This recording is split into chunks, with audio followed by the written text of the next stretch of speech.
Hello and welcome back to the Battery Podcast. I am one of your hosts, Aidan, And I'm Jack. and we are very excited to be just a few days away from week one of the 2024 PLL season. Uh, as good as this college season was, and we'll touch on that in a second, the PLL is really what I live for, especially now that we officially have a Boston team to root for again. Just cannot wait to watch the best lacrosse players in the world get after it for yet another summer. Indeed. Pumped to be back in Boston. Congrats to Pat Kavanaugh, future canon. Yep. Uh, Carter Parlett, possible future canon. Maybe. Who Chris Kavanaugh, knows? possible future We'll canon. see. Oh, I mean, I'm just putting it out there. imagine. Just Just putting it out just there. put it out. Like, CJ Hurst. I mean, what wasn't there, but Oh yeah. wasn't. Who knows? Just wanted to also put that out there Yep. into the stratosphere. Um, Congrats, I guess, to current Cannon's former Notre Dame, Matt Kavanaugh, Mhm. Jack Keelty, and Garrett Heppel. I'm sure they're all very pumped as well. Yeah. Condolences to Bubba Fairman. Um, yeah, Yeah, great lacrosse this weekend. Gonna be even absolutely. better lacrosse this coming weekend. Absolutely. Hopefully, well, I won't say hopefully less lopsided because I would love for the Cannons to win by 10 or more. But the other three games, I do hope they are a little bit more competitive. Agreed. Yeah. Agreed. Yeah. All right. So looking towards week one, we are going to do a little bit of a hypothetical here where we're going to say, we have the Cannons 30-man roster that's got to get down to 25 during the course of the season. And then it's only 19 for game day. It may be that on the homecoming weekend you can carry an extra guy or two. But regardless, that's not the Cannons this weekend. So what we're first going to do is just share my screen so we can look at all the players together. Audio only people, sorry. Um, is get this list of 30 down to 25, and then we will say who we think the 19 that will be dressing for the Cannons on Saturday will be. Um, so Jack, any names stick out to you as guys who probably we will not be seeing at all this year? I think Craig Chick has to come off LSM. We just have too many polls. Uh, After we got Van Rapphorst last year, he didn't play. I think that I'm sorry, Craig. That I Yeah, was pretty quick with the trigger there on that one. So no shade, no hard feelings, but yeah, I just agreed. don't see him making this roster. And I think the same margin. I can't see Pulver and Wayne being carried this Hmm. whole year. Certainly not them both dressing. Just with the Cannons picked up two starting holes, two starting close defenders this offseason. Um, and so I'm leaning more towards Wayne being the guy who gets cut because of that, because Pulver is a little bit more comfortable at LSM. Um, so I'm saying just carrying that many is a lot, and I think Pulver's in for like not he's a fantastic player, but I think he just gets the short end of the stick here. Agreed. Yeah. What do you think about on offense? There's a lot of attackmen, a lot of midfielders. You Yeah. got anyone you want to take off? I think as much as I loved watching him in college and the times that he's gotten in, he's scored a couple goals. And his 7 years at Rutgers, not an exaggeration. Sherilyn Beatty's just hasn't quite stuck. And I think now, obviously with Matt Kavanaugh being a lefty attackman, with Pat Kavanaugh probably taking some spots or some reps if his older brother wants a rest. I can't see Cheryl Embiid's sticking around, unfortunately. Um, Mhm. again, no, obviously we don't speak like this is nothing against any of the players. It's just really hard. And Cheryl Embiid is a fantastic player indoors as well. I've seen him a couple times in the NLL. Um, and that's often the case for a lot of Canadian guys, is that's where they're more comfortable, more successful. And it's just easier, if he plays for Vancouver, he's Canadian. So visa issues and all that is not as much of a concern.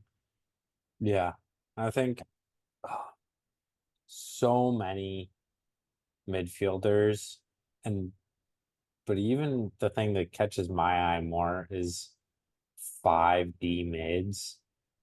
Yeah. I As- I, I hate to like not give someone a chance. And Parlett, undrafted rookie, just played in the national championship with Notre Dame. So not only is he not getting a chance in that he's a rookie, hasn't had an opportunity to play in a game, but he's not even at training camp. And I think that actually hurts him because there's just so many other guys and those roster spots are so valuable that I don't see Parlett making the team right out of the gate. You Yeah, know, and that's tough. It's a really tough position for him to be in. Um, maybe he gets picked up later in the year, yeah, but he's not going to contribute to a team this week. So why use a roster spot? yeah, I agree. Um, One more. I think we got to take someone out of the midfield. Just that's far and away the biggest like number of people. Um, Hmm. I think Aslani and Campbell, Drenner, um, Curse, like anyone who was in the PLL last year, like they're for sure staying. Verdaro, the second round draft pick. I don't know how you can't give up on him. Um, and so I think it's between either Cook, who was Division three undrafted signing, Hop, who's actually an MCLA signing, and then Josh Stout, who played at the University of Utah for I assume both Coach Holman's, um, Yep. and played in the Champ Series for the Cannons this year as kind of more of a defensive role for a guy who played attack in college. Um, Yeah. Hup I from the think you UCLA. I think you have to keep Stout on the 25 just because he does have that experience from Mm, Champ Series and he knows the guys, at least yeah, the guys that were at Champ Series. I think there's something to be said about having him in the locker room. yeah, I'm not sure he's going to be a 19-man guy. I don't think so, but I think that he's worth keeping on the 25 over an undrafted rookie. So Cook and to me, it comes down to Cook or Hupp then. yeah. And And I think, we're not, it's not us making the decisions, and also we're not at training camp, so we can't actually see them play. But for Hupp to be taken out of MCLA, now obviously that's because he has that connection with Hartzell, who's also the head coach of the University of Texas. I feel like if you're bringing a guy from not even a varsity program, like there's got to be something special. mhm. Not to take anything away from Andrew Cook, but it's flipping a coin between the two of them, and I just feel like we can want to root for the story of the guy who comes from MCLA and goes to dominate the pros. So And uh, I think that even if he doesn't play, he played for Hartzell. So I think Hartzell clearly pushed Holman yeah, for this guy. So I don't see him then getting cut. I think that he makes his way onto the roster, because that's the one guy that Hartzell's going to say, no, we need him.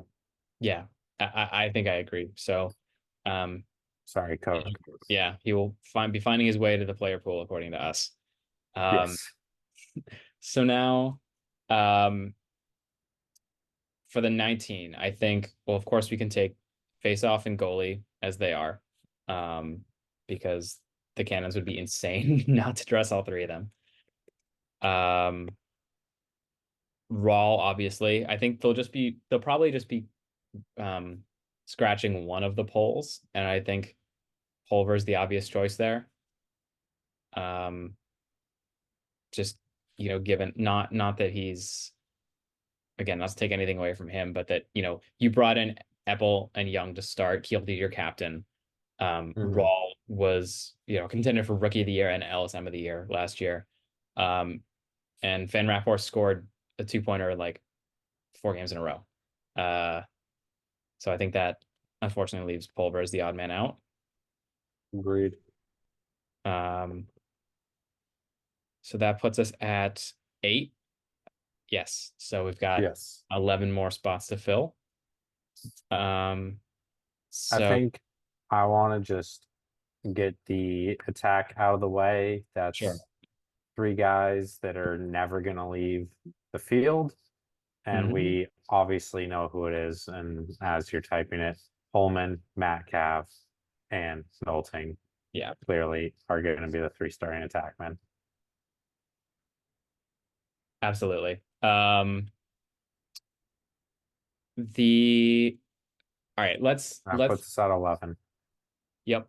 And I think let's set aside the question of the other attack for now and Okay. maybe do some midfield that we know are gonna be dressing.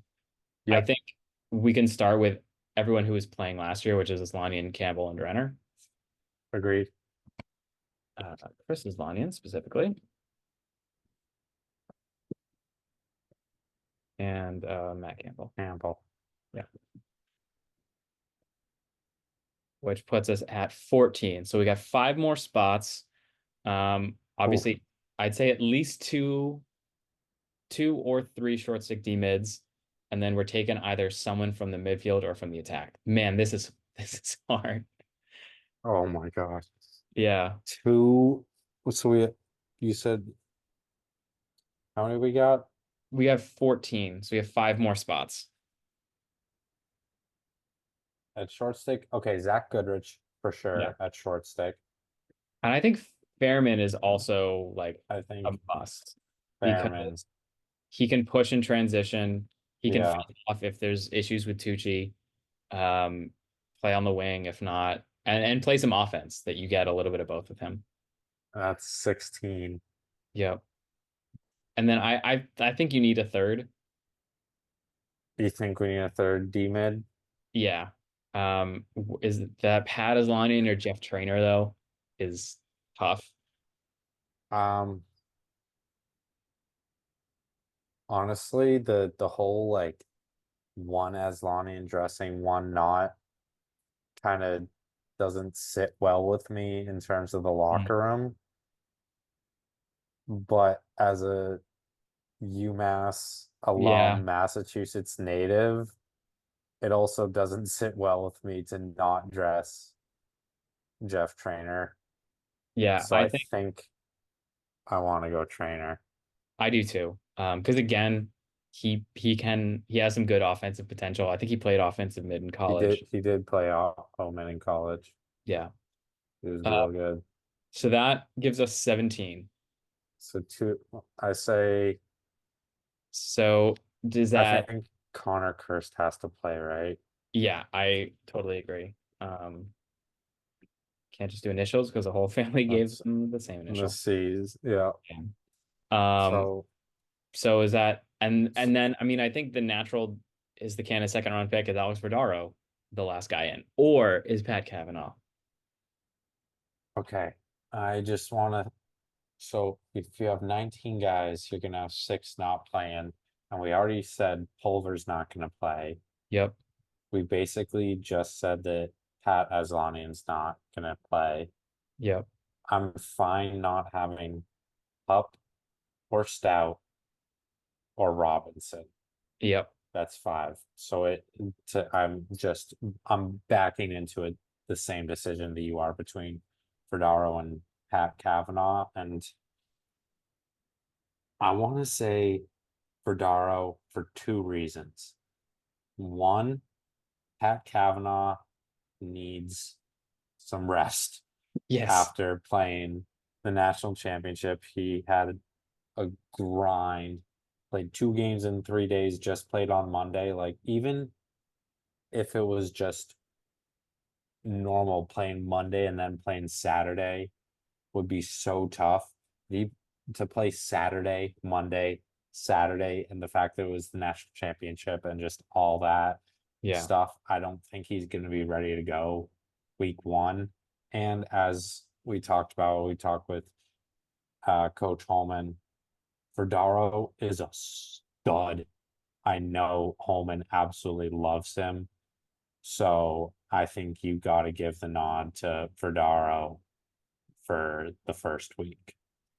Yeah, I agree with that logic. I'm also excited to see him. Because I did catch, the NCAA tournament game, obviously, saw Verdaro there, but had not been paying Yep. much attention to him over the course of the year. So I want to see what he can do in this offense. Like if he can like stretch the field and shoot like similar to how Matt Campbell did last year, then the Cannons offense will be so much better.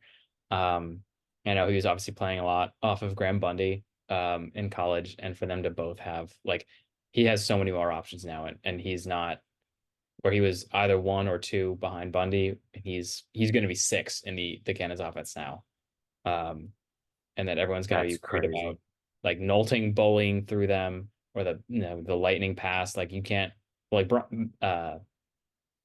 Marcus Holman is like just constantly moving and cutting and getting open and just exhausting his defender. So they have to be, head on a swivel constantly for that.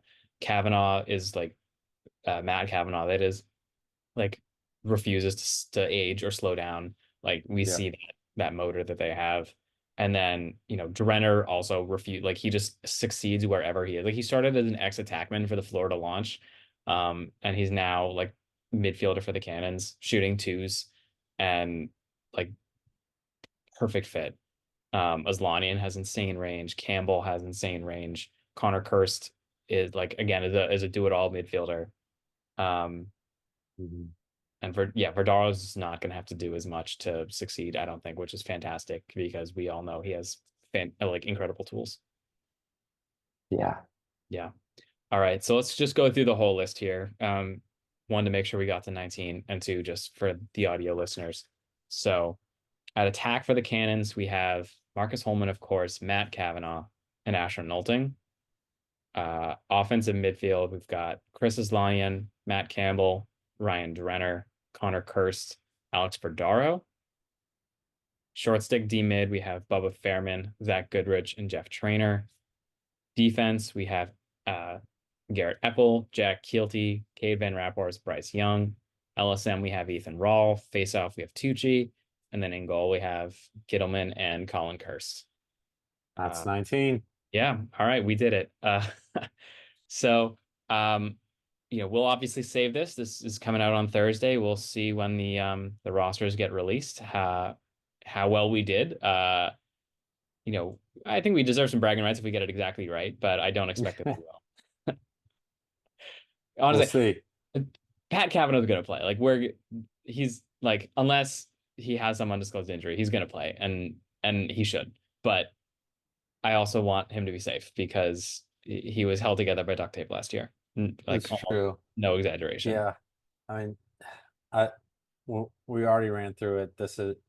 We've already submitted this as our roster, but Connor Kirst is kind of a two-way midfielder, so I could see Trainer not Yeah. dressing and Connor Kirst being like a pseudo third D mid so that you can have Pat Kavanaugh on the 19 as well. I could see that happening.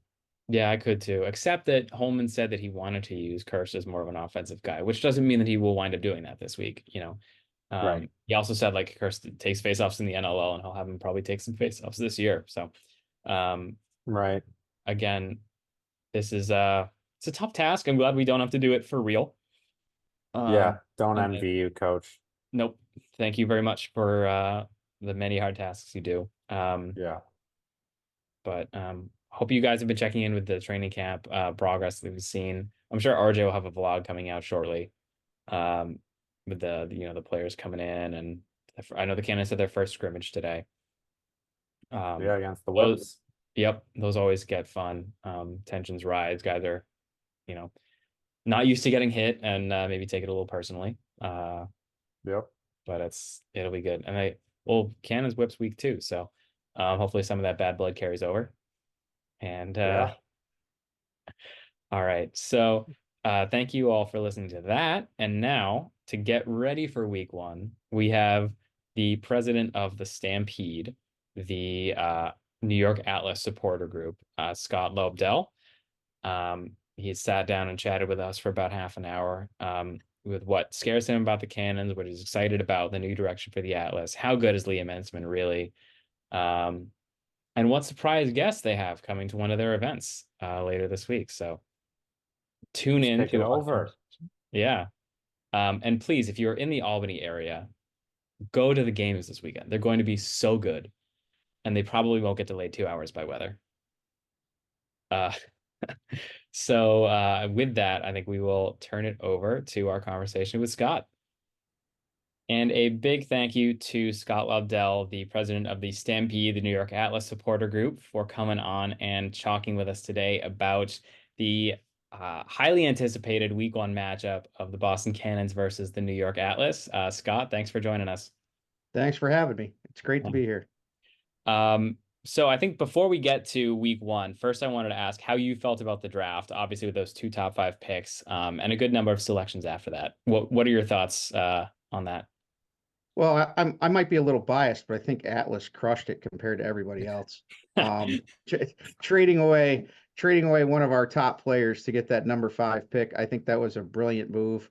Um, I do think that there are some people that will be coming for the Atlas though, starting with the Cannons in week one, but and the Whips on Sunday. So we have the Cannons on Saturday and then Mm. the Whips on Sunday. So that's going to be brutal, right? So we'll see how the season starts.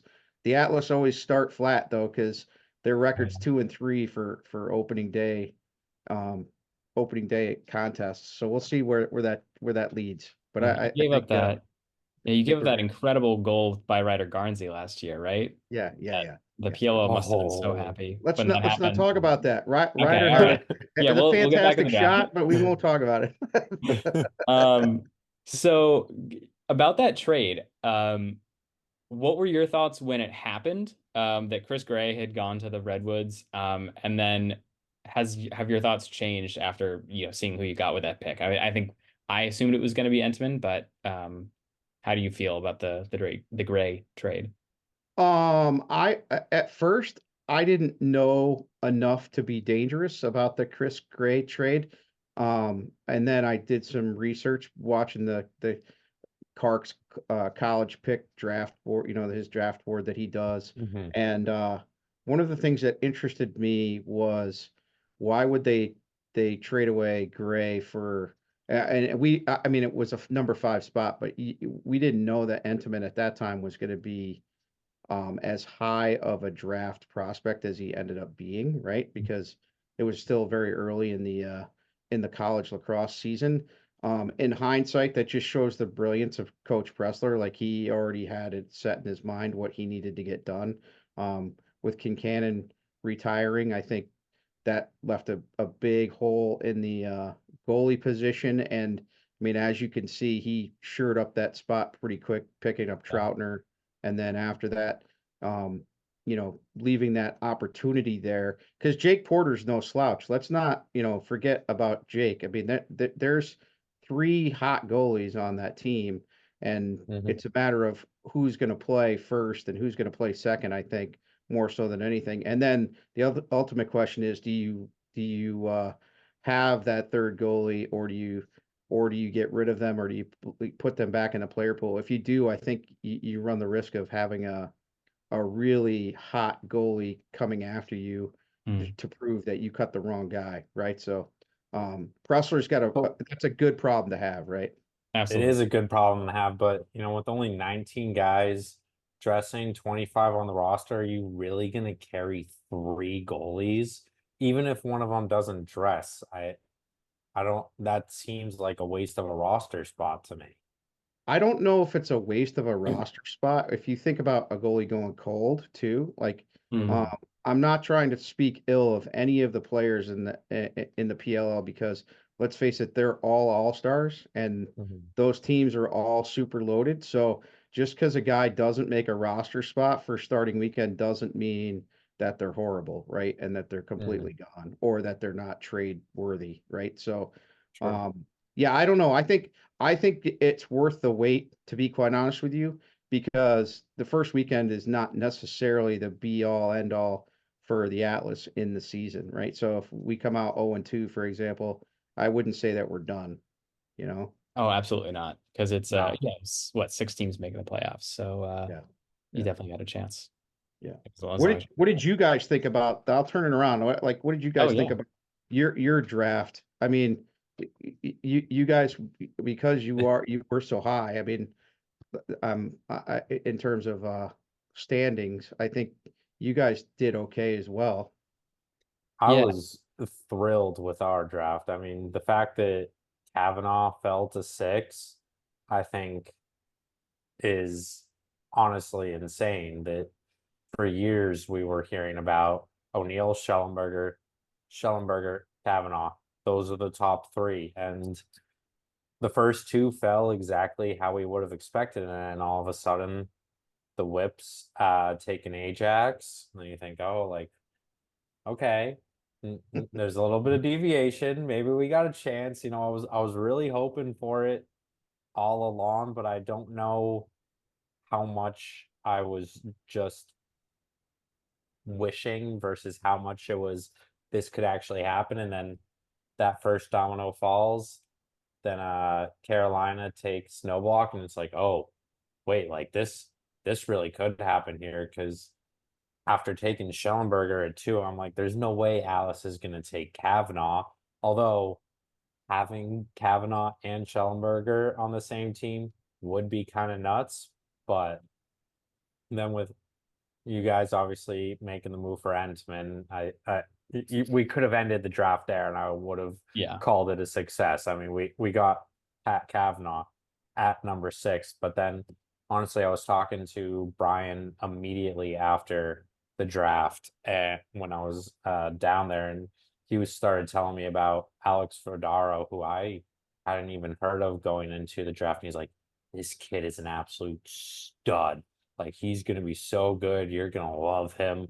And so I was like, all right, coach, like I'll take your word for it. So that was pretty exciting. The one bummer is the only other pick we had, Scott Smith, who I got to announce is gonna go back to Hopkins. So we really only got 2 draft picks. So I guess it's a little late coming out of the draft, but we returned everyone we even added to the team with signing Apple. So it wasn't like there was a big glaring need. So I feel like having those 2 guys coming out of the draft plus the few guys we signed for training camp, pretty successful, I would say.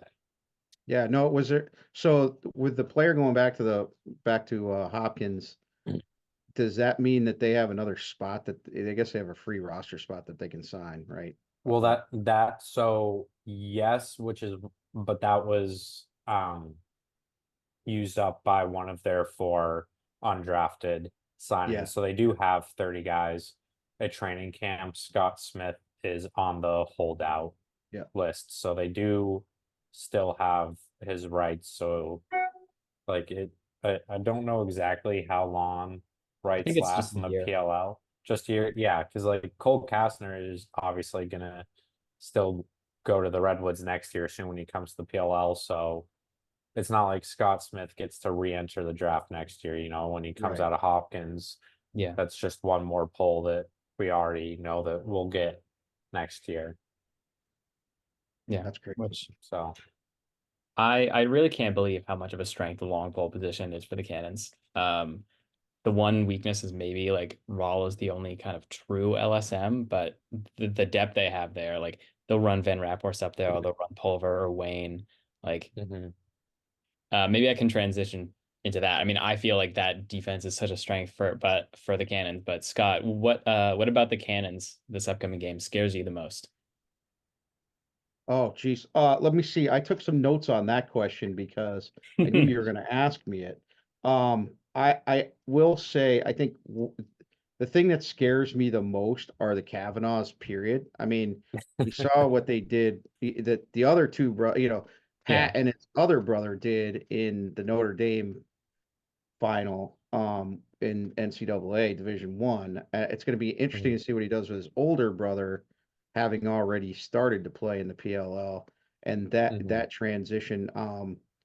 I think they're just built for this style of lacrosse. I mean, they're a hockey family from Long Island who play lacrosse too. And I realize I'm insulting the lacrosse community. I'm not trying to do that, but those guys can take some hits, and those guys play hurt, right? Yeah. So when they play hurt, they're even more dangerous because you don't know how much they're hurt, and you don't know how much that motivates them, right? So from an Atlas fan perspective, it's going to be really interesting to see them gel and work in with the other players on the field. And when I wrote these notes, like I Nolting, Holman, Drenner, Young, Epple, and Van Raphorst, right? So Van Raphorst is a former Atlas player, so Mm. he's already got motivation to come out firing. Yep. Nolting, we saw him. He's just a horse in and around the net, in sixes, and I think he translates to full field just as well. He can use that size and get around, and of course Drenner. A shout out to my son. He has a Daddy Drenner shirt that he wears. Even though he's trying to transition to be an Atlas fan now. Um, so yeah, when you ask who scares me, how about the whole team from the back to the front? Great answer. We love to hear But it. likewise, you made a comment earlier, Aiden, about long poles in this game. I don't know if you all watched a lot of college this year, but it seems as though scoring, at least in the first half of the games in college this year, was significantly lower than it has been in years past, which is a testament to how well long poles are developing in youth programs, right? And Mhm. I think you're going to start seeing that old adage, defense wins championships, right? I think the Mhm. strongest defense is going to win this year. I don't Yeah. I don't think they can win without it. I think So that we did see that with the Whips the first 2 years, like not to take anything away from their offense, but their defensive unit was incredible. yeah. Mhm. Young, Dunn, and Mullins. Yeah, Like, Ned Mhm. Earhart too, don't forget. I mean, oh, yeah, oh my God, yeah. yeah, yeah. Yeah, there's a reason. I'm so relieved that someone other than him is going to win LSM of the year. Although honestly, I wouldn't put it past him for him to win it in retirement as well. Uh, yeah, I mean, and obviously Nardella, especially in the bubble, went off, and Rambo and Zed, but yeah, that Whip Snakes defense in 2019 and 2020 was unreal, and probably the biggest reason that they won versus any of the other electric offenses.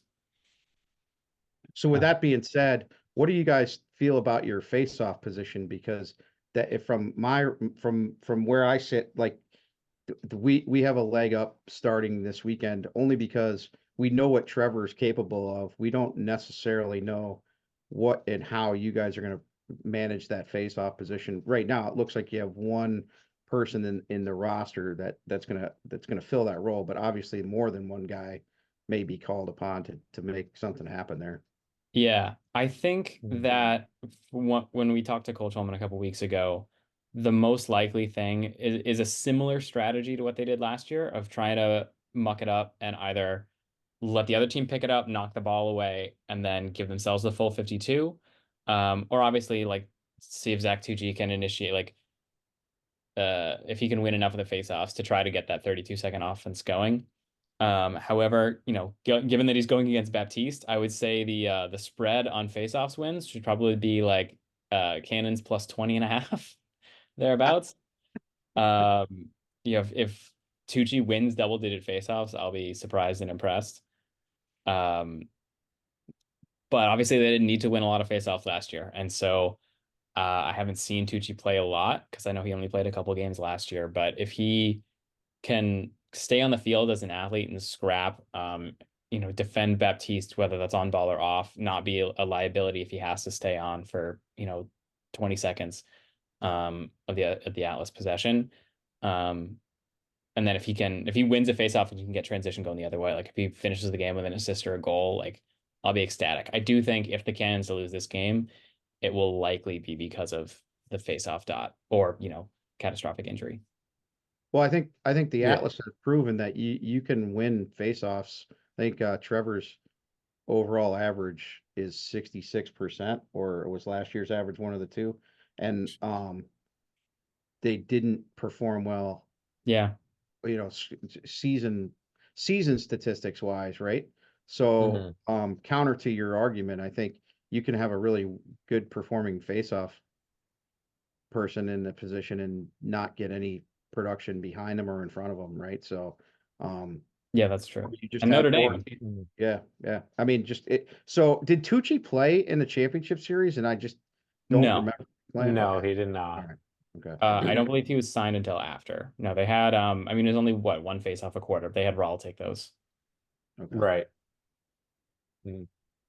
So Uh it and definitely will be interesting, but that's the thing that scares me about Atlas. Sort of flipping that question around is you can't score if you don't have the ball, and Trevor is going to win a ton of faceoffs. And yeah, Atlas obviously didn't have a great season last year, but putting Schellenberger into that offense, you have that true quarterback now who can find guys. You can find Eric Law, can find Xander Dixon.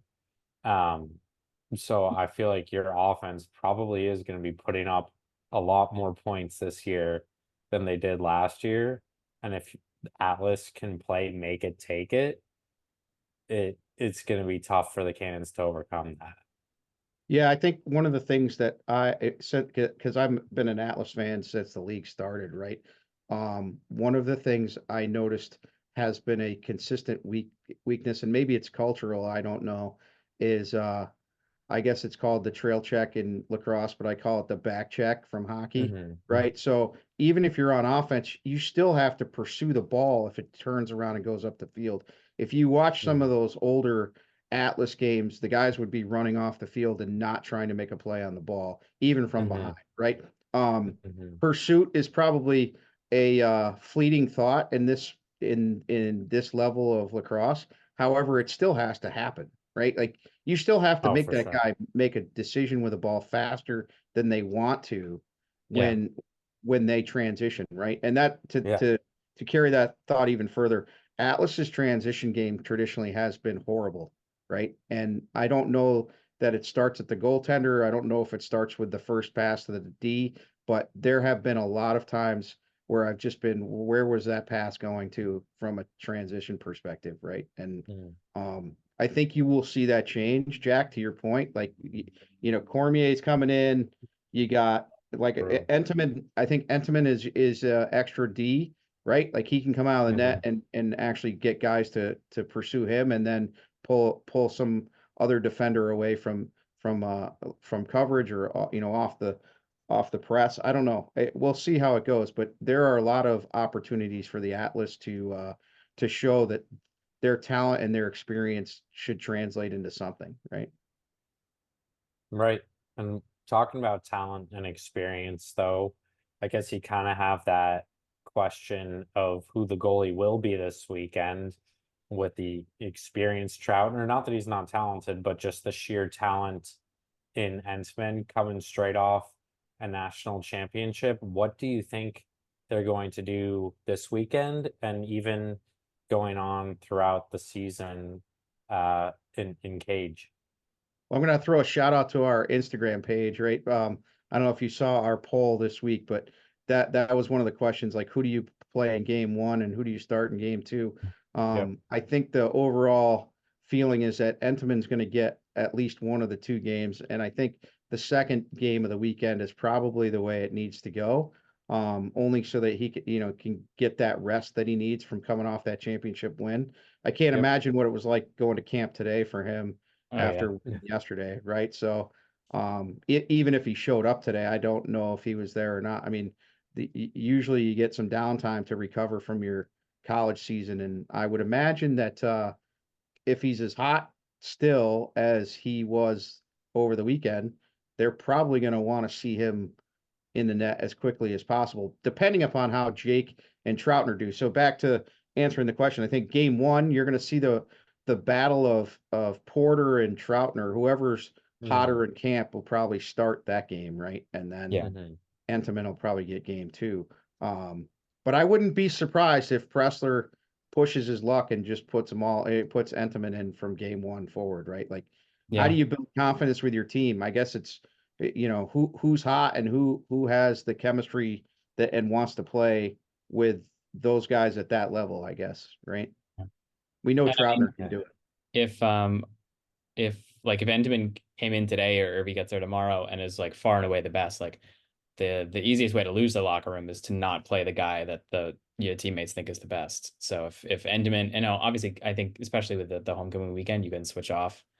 I think I would do it probably Troutner or Porter game one and then Entenmann two. But I mean, if Entenmann is far and away the best guy, especially after the season he had in college, where or even if maybe the plan is to rotate, but if the guy in game one only gives up like 6 goals, then how can you take him out for game two? Right.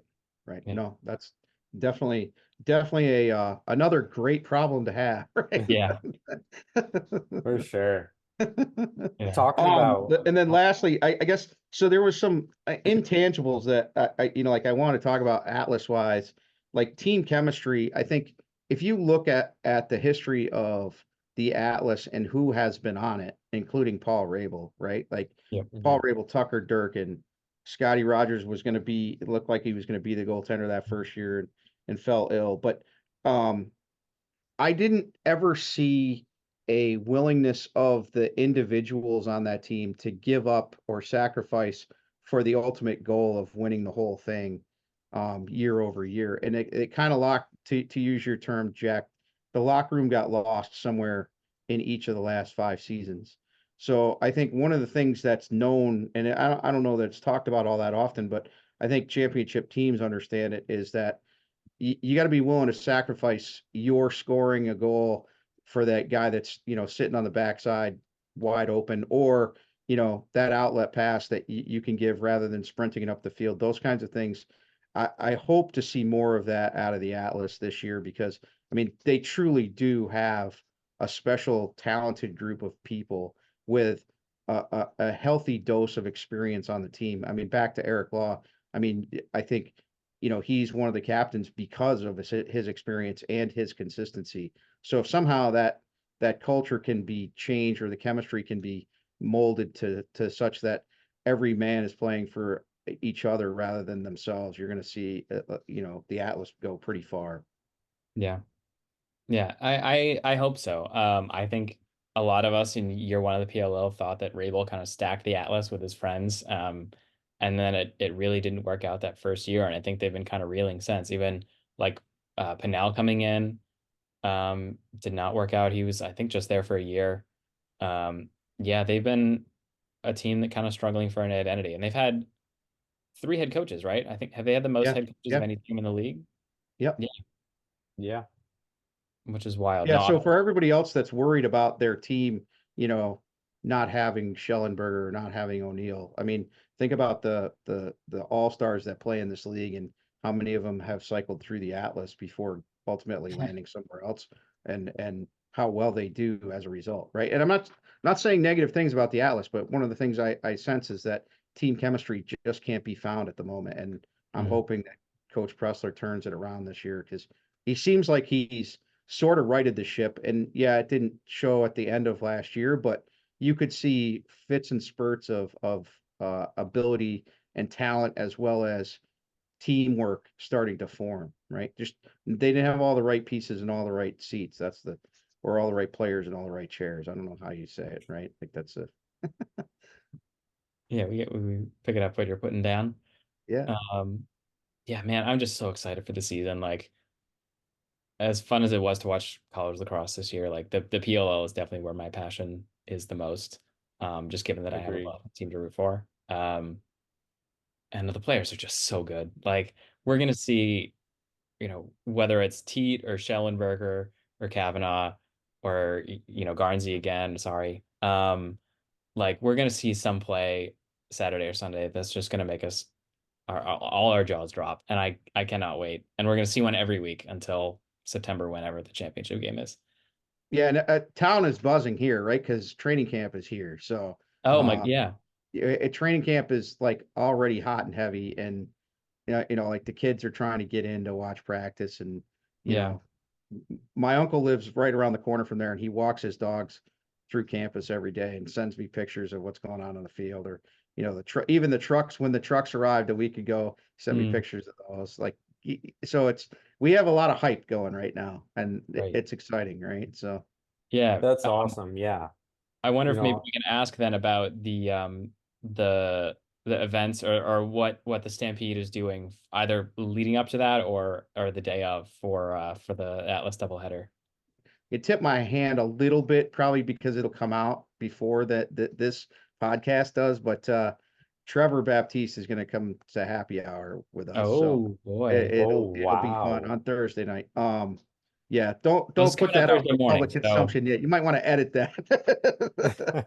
But yeah, no, he's supposed to be coming out with us. So but yeah, our fan base is going to be spread throughout the stadium. We have fans that love lacrosse as much as they love the Atlas right now. And I think once we truly become a home team, that the Atlas fan base will continue to grow. Mhm. But right now we're just trying to get butts and seats. Let's face it, boys. Like yeah. we still have a lot of growing of the sport to do, right? So if you're not an Atlas fan, don't shy away from being a Stampede supporter, right? That's the way I'm looking at it. It's like we're trying to use our website and our social media outlets to advertise everything and anything lacrosse related.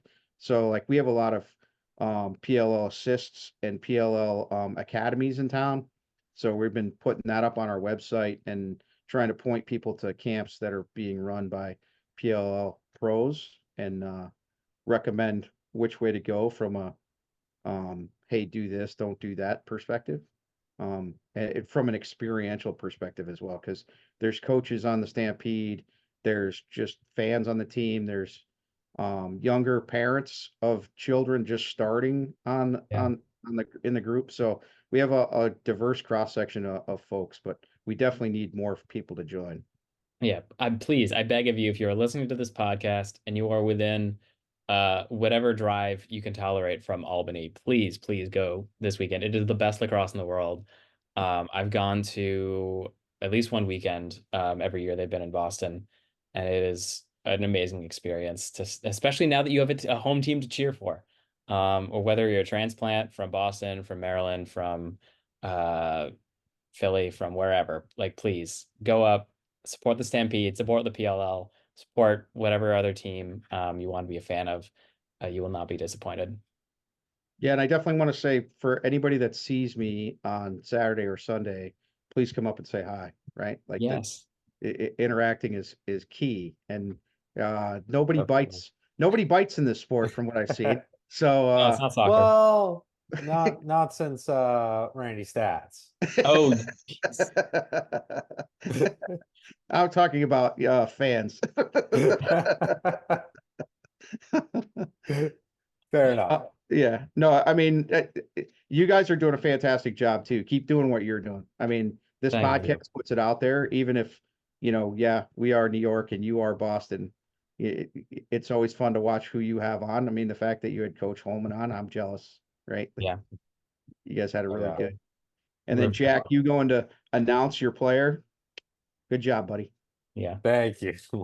Thank you. Yeah. Yeah, that was pretty cool.